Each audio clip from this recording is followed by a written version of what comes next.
जब आपने ध्यान कराया था नाभि से अंदर की ओर गति कराई थी, तो गुरुजी शुरुआत में जैसे ही अंदर की ओर गति प्रारंभ की तो अलग अलग अंगों में मैं खुद को पाया। लेकिन जैसे ही गुरुजी मैं हृदय के पास पहुंचा, तो जैसे ही मैंने हृदय में प्रवेश किया, रक्त हृदय के साथ प्रवेश करा, तो मैं हृदय में प्रवेश हुआ, फिर नीचे वाले वेंट्रिकल में गया, वहां से दूसरे वेंट्रिकल में जाके जैसे ही रक्त बाहर गया, तो जितनी जगह रक्त डिवाइड हुआ गुरुजी, उतनी जगह मैं डिवाइड हो चुका था और मैं हर जगह रहते हुए हर चीज को देख पा रहा था एक साथ। तो इसको कैसे समझा जाएगा?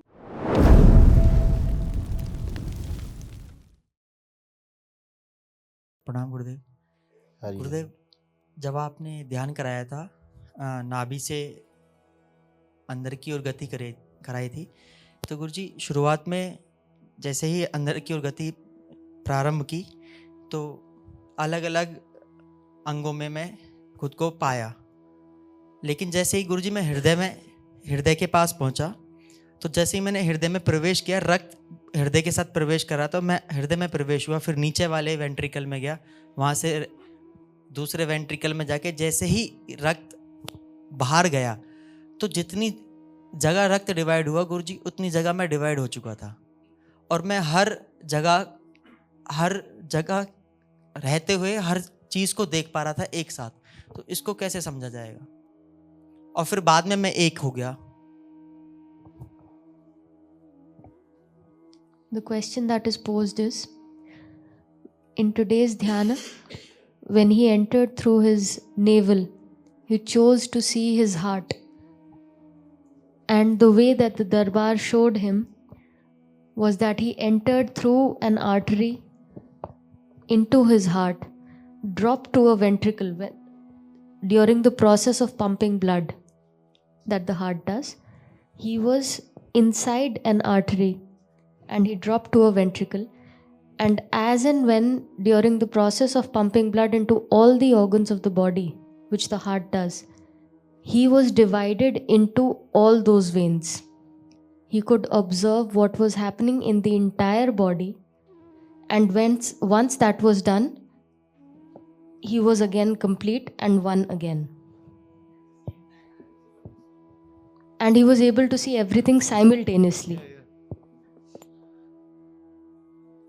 A dnes, když se dostal pupkem dovnitř do těla, tak se dostal tak chtěl vidět své srdce a do toho srdce vstoupil artérii a jakmile z té artérie se dostal dovnitř do srdce, tak to srdce, jak pumpuje krev do různých orgánů, tak on se simultánně nebo současně dostal vlastně na všechny místa, nebo na spoustu míst, kudy ta krev je pumpována do různých orgánů a vše viděl ve stejnou chvíli, ve stejný čas, čili byl na mnoha místech zároveň a když se potom vrátil do pupku, tak už zase byl jenom jeden. इसमें क्या होता है कि आपकी धारणा के अनुसार अंदर आप बाहर कहीं भी चलते हो, मुख्य इसमें विषय वो धारणा का है। जैसे तुम्हारे मन में रहा होगा ना कि ये भी चीज़ देखनी, ये भी देखनी, वो भी देखनी, वो भी देखनी, तो अब वो मौका मिला तो चारों तरफ बिखर गए देखने के लिए। जैसे धारणा, अगर मैंने कहा ना पहले ही कि एक धारणा मजबूत बनाओ कि क्या देखना है, कौन सा अंग देखना है, तो इसलिए धारणा के लिए जीवन को हम एक ऐसे माने रहते हैं गठरी जैसा कुछ, ऐसा कुछ है नहीं। बताया ना, जीवन बिखरा हुआ है, सभी आयामों में है, सभी जगत में फैला हुआ है। ये नहीं कि आप यहाँ अकेले बैठे हो, हर जगह फैले हो। उसको एक नहीं, जितने भगवान श्री कृष्ण का हवाला देके श्रीमद् भागवत गीता में कहा भी तो क्या कि मैं अपने एक अंश से पूरी सृष्टि में व्याप्त हूँ। तो अंश से अंश फैल जाते हैं। जैसे दरबार करता है दिन भर, तमाम अंश समेट लेता है सबके एक साथ फैले हुए सृष्टि में। हाँ, परिवर्तित कर देता है, उनकी नष्ट भी कर देता है। नष्ट माने जो है उसको गंदगी हटा दी, वो नष्ट हो गया। गलत दिशा में जा रहा होता, नष्टीकरण ही है उसका। तो इसका कोई वो नहीं है कि 4 जगह जाएगा कि 10 जगह बटेगा। लाखों करोड़ों अरबों खरबों जगह जीवन बट सकता है। इसमें कहीं कोई दिक्कत नहीं है, वो स्वाभाविक है, वो धारणा के अनुसार होता है। मृत्यु भी हो सकती है, मतलब ये छोटी घटना नहीं जो आप लोग, ये तो दरबार है इसलिए आपको अंतर यात्रा करा रहा है, आपके शरीर के अंदर ही आपकी यात्रा करा रहा है, आप कर रहे हो। इसमें आदमी का शरीर भी छूट सकता है, जरा वो तो दरबार के आलोक में, प्रकाश में, माँ के संरक्षण में सब हो रहा है यात्रा चल रही है जी, अन्यथा बहुत तो वो ले जाना और वापस लाना वो उनका स्वभाव भी है, माँ है वो जी। तो इसलिए निर्देशन में ही होनी चाहिए, संरक्षण में ही होना चाहिए। इससे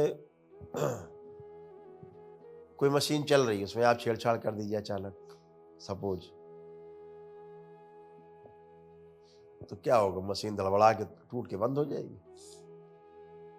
तो इसलिए इसको बहुत संरक्षण करना है अकेले।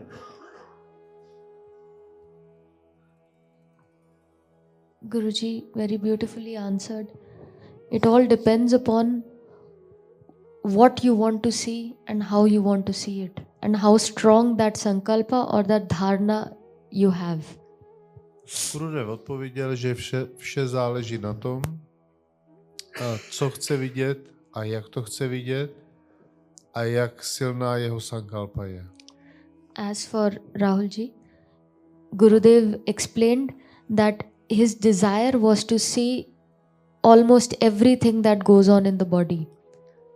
A co se Rahula týče, tak Gurudev řekl, že jeho touha byla vidět téměř vše, co se v jeho těle děje. Which is why the divine Darbar divided him into so many parts so as to he could observe everything all at once. Proto mu Darbar umožnil vidět vše nebo maximum v jedné chvíli. He further posed the question of whether this can happen automatically for any person trying out Dhyan Sadhana, or is this possible only in the presence of an absolute guru.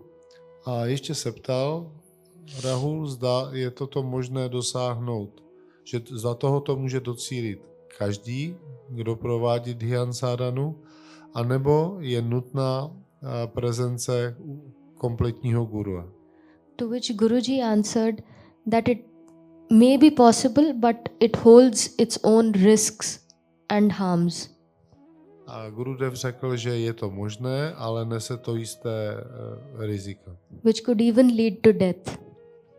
A to takového rozsahu, že mohou vést až ke smrti. Here in the divine Darbar, ale zde v Darbaru, when one goes through the entire process of dhyana, když procházíme procesy Dhyan Sadhana, we are protected jsme chráněni by the all divine mother matkou, božskou matkou and guided by an absolute guru. a vedení absolutním guruem, ultimátním kompletním guruem. गुरुदेव, इसी में मेरा एक extension है प्रश्न का कि जब इतनी जगह पर डिवाइड हुआ तो वहां पर जो दृष्टा था वो आत्मा थी जो एक ही साथ इतनी जगह पर होने वाली क्रिया को एक साथ देख पा रहा था। उस समय पर जीवन का कौन सा भाग था जो उस समय दृष्टा के रूप में सक्रिय था? इसमें पूरा जीवन ही सक्रिय रहता है। जी, धन्यवाद गुरुदेव। He further asked that when he was divided into so many parts, who was the witness? Was it the Atma or the entire Jivan that was witnessing everything all at once? Rahul se ještě ptal, když tady byl rozdělen do tolika částí a viděl ještě zároveň, jestli to byl Atman, kdo vlastně pozoroval, kdo byl ten, kdo to viděl, jestli to byl Atman nebo celý Jivan. He even asked if there was one particular element of the Jivan Ptal se, that was active. jestli to byl jeden konkrétní element Jivanu, který byl aktivní v té chvíli. To which Guruji answered that during this sadhana, the entire Jivan remains active. Gurudev odpověděl, že během sadány to celý witness everything, džívan zůstává aktivní to witness everything. a aby vše sledoval. इसको थोड़ा और अगर विस्तार दें तो और समझ में आएगा। जैसे जल में रुई डाल दी, रुई कॉटन, तो वो जल उसके आर पार भी है, जल उसके चारों ओर भी है। तो रुई जो है वो चारों ओर से भीगी हुई भी है, डूबी हुई भी है और घिरी हुई भी है जल से। तो जो जीवन है इसी प्रकार से गति करता है। यानी जितने एटम हैं पूरे बॉडी में वो तो हैं ही, एटम के जो परमाणु के जो अंश हैं, हर 2 अंश के बीच से गुजरता है जीवन। और ये पूरी बॉडी में प्रत्येक सेकंड के लाखवें हिस्से में हो रहा है। और जहां से जीवन नहीं गुजरता है वही अंग निष्क्रिय होने लगता है, वही अंग बाद में सड़ने और गलने लगता है।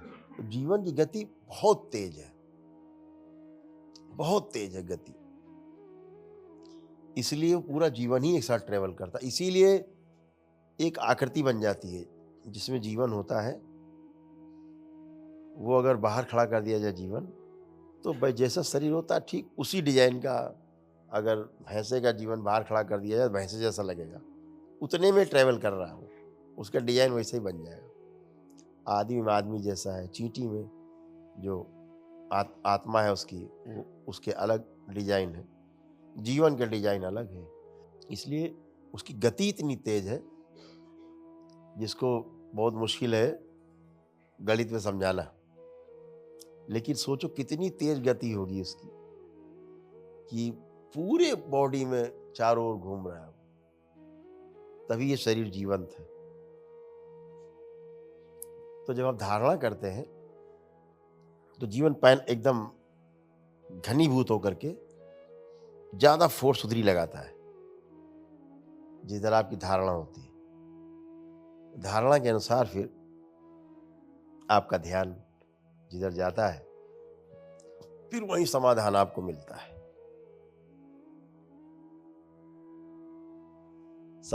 समाधान का मतलब प्रश्न का उत्तर मिल जाता है।